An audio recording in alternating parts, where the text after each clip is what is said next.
汤德将纪念馆伫2年前由民众的力量做伙集资改买落来，不过这栋90年的老厝已经年久失修，内面会漏水，搁再加上这间厝无拍地基，损害更真严重。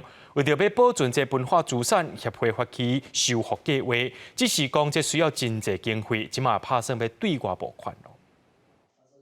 开头卡拢是建筑的废弃物，这是2年前成立的唐德章故居纪念馆。这2年才办过真侪活动，不过这栋90多年的老厝，除了会漏水，厝阁无地基，规个起一平。第二呢，协会阁一摆发起募款的计划，要赶紧来征收。 它是一个古都啊，可以欢迎各外地的人过来这样参观。第一个部分就是以还原伊原来事务所佮徛起的这个日本时代的迄个原样就尽量可以恢复。第二个部分就是阮会将重新来设计新的这个电视的功能。唐德章历史是200事件的受难者，伊的故居是靠民间募资才抢救落来。目前暂停开放，协会已经完成地质改良，应该拆落来木材拢捡起来，佮做编号，目的就希望恢复者原底模样。要甲历史遗产保存落来，爱开真侪钱。目前政府已经补助7成，不过村的协会爱佮做100几万。 未来改造了伊嘛是做